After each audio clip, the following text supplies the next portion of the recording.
All right, what is going on, ladies and gentlemen? How is it going? I am Is There No One Else? And in today's video, I wanted to provide my thoughts from the New World Forge and Eternum Balance of Power video that was released by New World, featuring David, the creative director of New World. Wanted to go through his overall thoughts, kind of cover it, provide my own feedback in this video. Want to hear back from you guys as well. Like I like doing these videos to provide my feedback. I want to hear yours also, because good conversation leads to good changes. And so that's my perspective on it. That's hopefully what we get with this video. And yeah, let's dive into it. First things first, I think it is fantastic that New World is doing these roundtable discussions with the community, having these videos out there discussing the pros and cons of different weapons, talking about these sorts of things with the community so that the community can see where they're coming from. And coming from a player that has played games like everybody else with games that don't always do this, it is really nice. I really wish this would be the standard for more games to discuss these sorts of things. But I have to give credit where it's due. New World has been very quick to make adjustments. They've already made an adjustment to Ankh. There's a discussion with that in this video, and we'll talk about that as well. Now, briefly in the background, I have some OPR footage. I was playing with a few friends of mine. One of them is a healer. I'm wearing my Ankh setup with tumbler shoes and shirking heels. It's the same build that I posted on my channel last week, so you guys feel free to check it out. That will be brought up. The reason this is brought up is he talked about Ankh in the video, and so yeah, overall, his point of view is they made the adjustment from 50% incoming healing to plus 25%. Keep in mind that this is multiplicative. It's actually a higher value than 25%, as you can tell from your incoming heals. Makes your mana, if you're using Healthy Toast, it makes your mana potions heal for more. It makes shirking heals heal for more. It makes your incoming heals from other things heal for more. So life staff users, any out of the sort of healing, if it's incoming to you, it's fantastic. If it's outgoing, not so great, obviously. And so it's a huge plus. Micro has done a few build videos about it, talking about how the current setup, even the adjustment, is still best in slot for a lot of different things. David here basically said that they think their adjustment's enough. If they're going to make an adjustment, they would look at potentially making shirking heals not work with Ankh, which I think makes sense. If it's still problematic, if it's still providing too much healing, you should go after it. And I do think that having that be an impact makes sense. However, my perspective is I don't think you're solving the issue with Ankh as a whole if you do that. I'm not saying that that's a bad change. I want to be clear. I know I'm using shirking heals. I don't want to sound like a bitter, angry player, like, oh, you're taking away my stuff, because I'm not. Like, if it's too strong, definitely make adjustments. All I'm trying to say is frontline bruisers with Ankh on are extremely hard to kill. Life staff users running Ankh, having incoming healers, are even harder to kill. Like, they talk later on in this video, we'll talk about it as well, but winning weapons in OPRs in arenas, one of them is life staff. Well, part of the reason life staff is so powerful is it already was a power. It's a great support weapon. Healing is extremely powerful in New World. Ankh amplifies that. That's what it does. It amplifies the incoming healing that you get from other sources. And so that would be my concern. Like, I think the justifiable complaints about shirking heals with Ankh is a lot louder than the overall problem, in my opinion, of Ankh just with the survivability of frontline bruisers and healers and literally everybody. Like that's the point I'm trying to make, is it doesn't address the overall problem. And I think a different type of adjustment would need to be done. My proposal would be, instead of it being like a 50% boost with a 50% negative, or currently 25% boost with a 25% negative, I would adjust the negative. So maybe have it be like a 25% boost to overall incoming heals, but a 35% negative to other things. Something along those lines. Or make it 15%, so that way when it's multiplicative, it's more in the 20 to 25% range.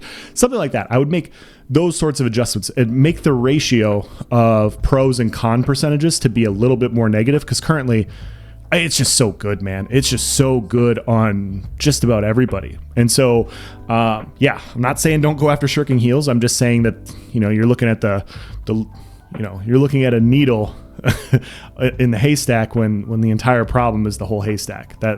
It's a terrible analogy, but we made it. We made it. So that's my perspective. I think they need to look at potential Ankh adjustments overall as a whole instead of just adjusting something singly and specifically. So, yeah. Anyways, on to other things. They talked about gear acquisition in PvE and PvP and overall thoughts. And he came out and made a statement that he likes it from the PvE perspective, but thinks that it could be better in PvP. So PvP reward tracks and getting it from, winning or finishing OPRs, the chests that you get and everything. I think this is great. I do think, although some really good gear drops from the PvP reward tracks, namely the artifacts, namely the named Shirking Heels pieces, you don't get a ton of great gear. A lot of the ton of like best in slot rolls in PvP reward tracks. And so I do think this adjustment would be nice. I love the fact that they're moving more in the direction of, if you enjoy a certain type of this game, you should be able to get good gear for that game mode. I think that's fantastic. Why should you have to do, like, if you're a PvPer, why should you have to do PvE if you don't enjoy it, if all you want to do is PvP? You should be able to get really good gear from PvP reward tracks so that you can continue to do what you enjoy to do. And vice versa. If you don't want a PvP and all you want to do is do expeditions and, kill the worm and everything, you should get your best gear from those specific drops. I think this all makes sense. And so them identifying that and calling that out, I think is great.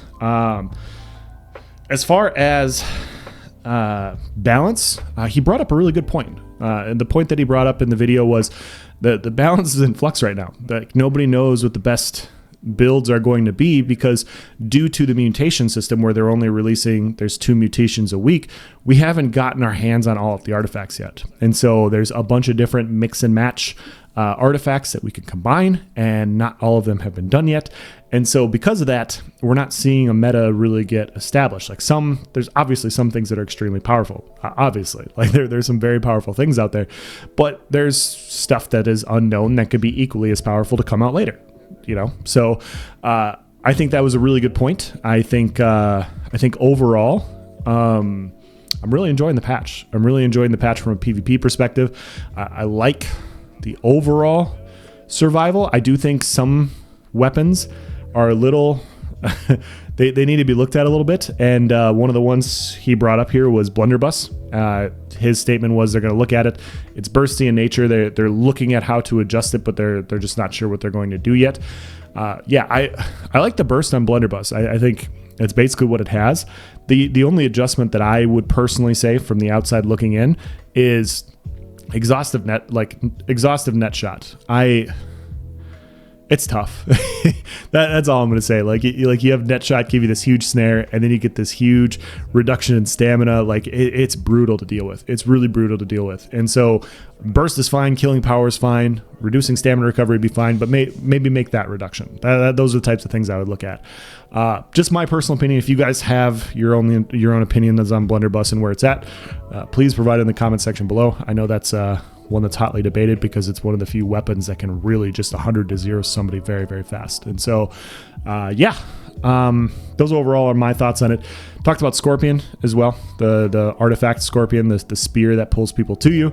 Old Mortal Kombat Scorpion, get over here.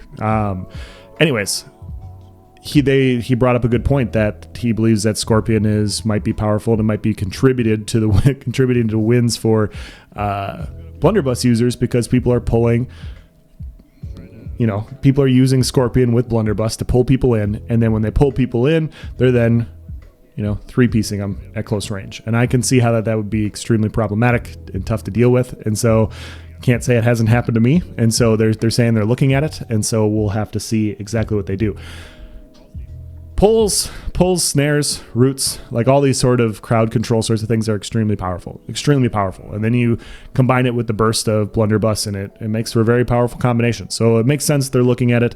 I don't really have any thoughts on how they could or how they should adjust it, but yeah, it does make sense that it's being looked at because it's a pretty filthy combination. So yeah. So then he goes on and he discusses weapons and OPRs and arenas and their overall strength. And so he said that the top 3 winning weapons in arenas are Life Staff, Blunderbuss, and Inferno Staff / Ice Gauntlet, which makes sense. Like when you run across those combinations, like those 3-man comp groups, and you're in there solo, you kind of know what's going to happen. Like you're going to have a quick match and you're going to re-queue again. They hit hard. You have Ice Gauntlet, which provides a lot of control. You have Blunderbuss, which is just bursty as hell. And then you have Life Staff, which is just very, very powerful. It's a very powerful support weapon. I mean, in my opinion, it's the strongest weapon in OPRs and in arenas. Like, it's just extremely powerful. So his point with discussing these powerful weapons is like things like Great Axe being one of the bigger winners in OPR. Just because it's the highest damage weapon doesn't mean that it is the greatest impact to winning these sorts of fights. And so Great Axe having its gravity well, these sorts of things, Abyss also being extremely powerful makes a lot of sense. He talked a little bit about Abyss, how they're looking at it, how they're going to look at overall like what it's doing, and he knows that it's powerful. They're looking at potentially an adjustment there. Talked about Life Taker, which is the Void Gauntlet artifact, talking about how it's being boosted once again, and makes sense. Life Taker is a very, very powerful artifact as well, and so people are using it. The Void Gauntlet's control ability has always been good. Having that dot that applies with the Life Taker artifact is also extremely powerful. You can just, I mean, you have roots, you have snares, you have dot damage. It's a good supplementation for your other main weapon, and so it's a great secondary artifact. Something that I want to run eventually. I did Void Gauntlet Spear on PTR, and I really, really enjoyed it. And so I eventually want to get that upgraded as well, so I can try Void Gauntlet Spear, play with that a little bit in OPRs and everything. So yeah, overall, I think they have their thumb on the pulse. I think they have their thumb on the pulse on the really strong things. I like that. Things are strong. I like that. I like that Blunderbuss hits hard. I don't use it. I just get 2-piece by it or 3-piece by it, whatever. I like that weapons are powerful. You don't want to see weapons just completely gutted to the ground. And so that's my perspective on it. But there are some mechanics that can be tweaked. And so overall, those are my thoughts. I really liked what they talked about. I really liked the video. Hopefully they continue to make good adjustments, good timely adjustments. We've already seen a few patch fixes. We've already seen a balance fix for Ankh, and the fact that it's been so fast is just great for the game and overall sustainability of players. Nobody wants to play a game where things are ridiculously imbalanced. Obviously, I want to hear from you guys in the comment section. Is there something that I missed? Is there something that they didn't talk about or I didn't cover correctly or you disagree with me? Please provide in the comment section below. Like I said, these videos are for a conversation. I just want to talk to you guys, want to provide my input, and if I'm wrong, I'm wrong. You guys can tell me where I'm wrong and I'll change my opinion, and I'm better for it. I'll have better information in the future. So thank you once again, and I'll catch you in the comment section. Thank you for watching, guys. Have a nice day.